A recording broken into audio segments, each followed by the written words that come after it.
जुलाई की उमस भरी दोपहर थी जब अमर अपने पिताजी के साथ चाईबासा यूनिवर्सिटी के girls and boys hostel campus में पहुंचे। ग्रेजुएशन की पढ़ाई के लिए उसे इस नए शहर में आना पड़ा था।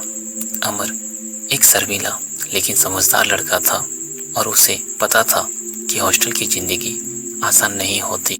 हॉस्टल का नाम रवीना हॉस्टल। बाहर से देखने पर यह बिल्कुल आम हॉस्टल जैसा ही था। 3 मंजिल इमारतें, थोड़े टूटे हुए खिड़की के शीशे और पुराने दीवारें, लेकिन अंदर जाते ही एक अजीब सी ठंडक महसूस हुई, जबकि बाहर गर्मी थी। आपका कमरा 308 है, तीसरे मंजिल पे। अमर और उसके पापा सीढ़ियाँ से चढ़कर तीसरे मंजिल पर पहुँचे।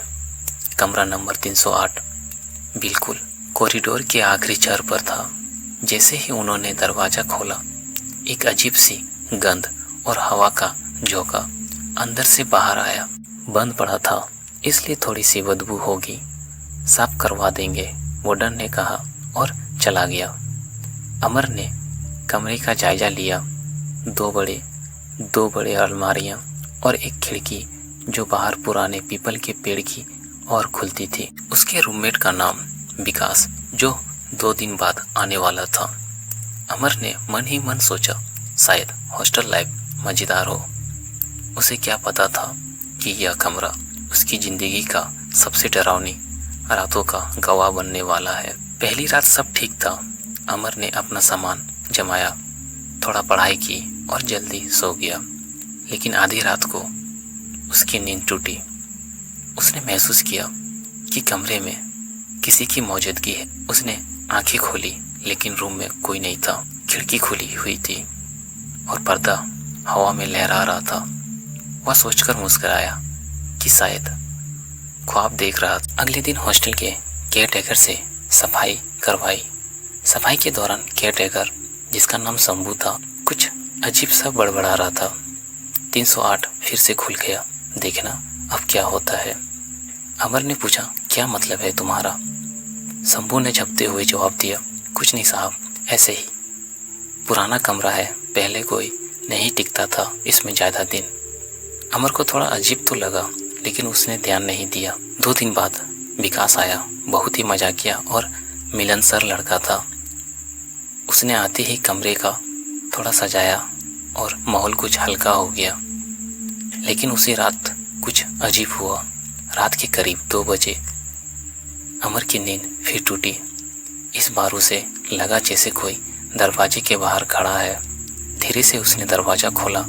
बाहर कोई नहीं था, लेकिन जैसे ही वह मुड़ा, उसे लगा कि कोई पीपल के पेड़ के नीचे खड़ा उसे घूर रहा है।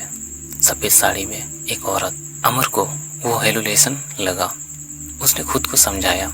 अगले दिन विकास ने बताया कि उसे सपने में एक औरत दिखा जो बार बार कह रहा था, तू मेरा है, वापस आ। अमर चौंक गया। अब तक दोनों दोस्तों को लग चुका था कि कुछ तो गड़बड़ है। उन्होंने वार्डन से बात की, लेकिन वार्डन ने सब टाल दिया। फिर एक रात उन्होंने शंभू को पकड़ लिया, उससे ज़बरदस्ती सच्चाई उगलाई। शंभू ने बताया कि 5 साल पहले एक लड़की, जिसका नाम लक्ष्मी था, इसी हॉस्टल के इसी कमरे में रहती थी। बहुत ही शांत और सुंदर लड़की थी, लेकिन एक लड़के के प्यार में पड़कर उसकी ज़िंदगी बदल गई। लड़का उसे धोखा दे गया और एक रात लक्ष्मी ने इसी कमरे में फांसी लगा ली। उसके बाद से यह कमरा बंद रहता था। कई बार खोला गया, लेकिन हर बार कुछ न कुछ अजीब होता। कोई पागल हो जाता, किसी की तबीयत बिगड़ जाती, कोई भाग जाता। फिर आपने हमें यह कमरा क्यों दिया? विकास ने गुस्से में पूछा। शंभू चुप हो गया, बस इतना बोला, ऊपर से आदेश था। अब कमरे का माहौल पूरी तरह बदल चुका था।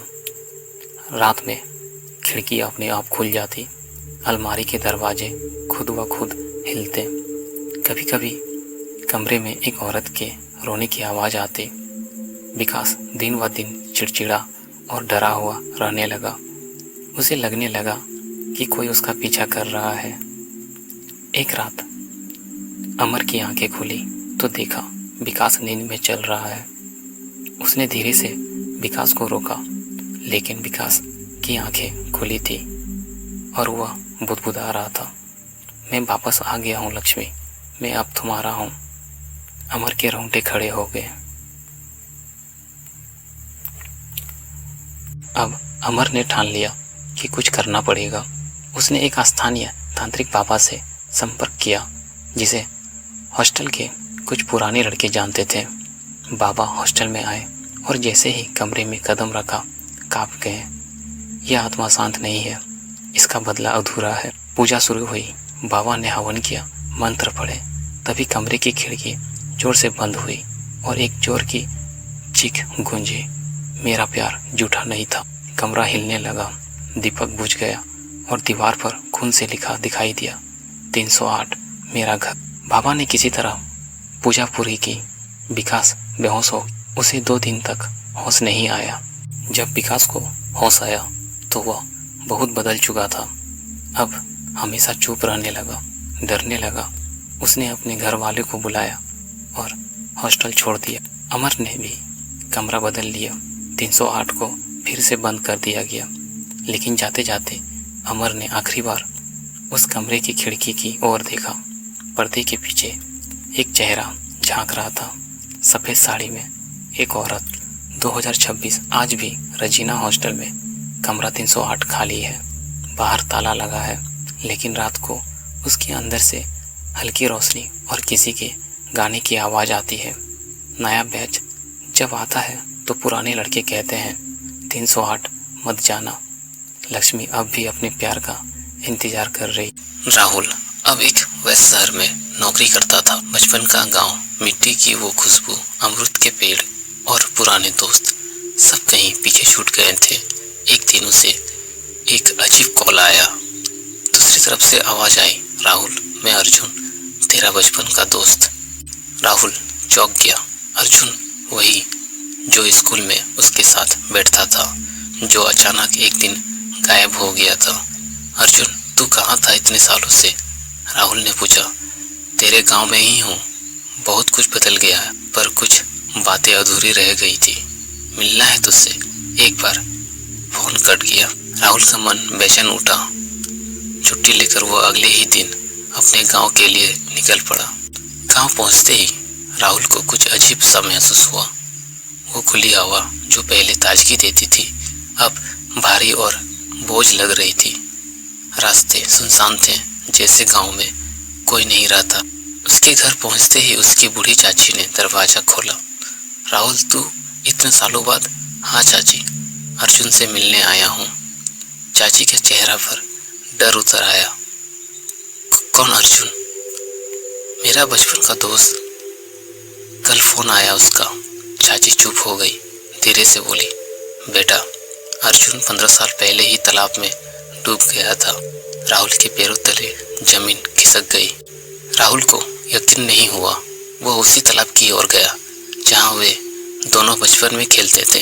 अब वो तालाब वीरान था, पानी काला और स्थिर। एक अजीब सी ठंडक वह महसूस हो रहा था। तभी पीछे से आवाज आई, आ गया तू? राहुल पलटा। अर्जुन वही खड़ा था, वैसे ही जैसे बचपन में था। वही चेहरा, मासूमियत, वही आंखें, लेकिन अब उनमें कोई अजीब सी चमक थी। अर्जुन तू जिंदा है? अर्जुन मुस्कुराया। तेरे लिए तो हूँ। राहुल कुछ समझ नहीं पाया।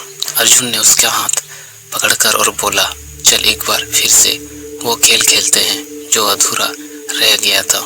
राहुल को अचानक बचपन की वो घटना याद आई जब अर्जुन और वह एक खतरनाक खेल खेल रहे थे। तालाब के किनारे रात में छुपन छुपाई। अर्जुन छुपा था और राहुल उसे ढूंढते ढूंढते घर चला गया था। सुबह पता चला था कि अर्जुन लापता हो गया है। वो रात अधूरी रह गई थी। अर्जुन की आवाज में अब कफन था। मैं वही था तालाब के अंदर। तू नहीं आया मुझे ढूंढने, तू डर गया था ना? राहुल का सिर घूमने लगा। मुझे माफ करो यार, मैं बच्चा था। अर्जुन की आंखें अब लाल हो चुकी। अब तू बड़ा हो गया है, अब डरना नहीं चाहिए ना।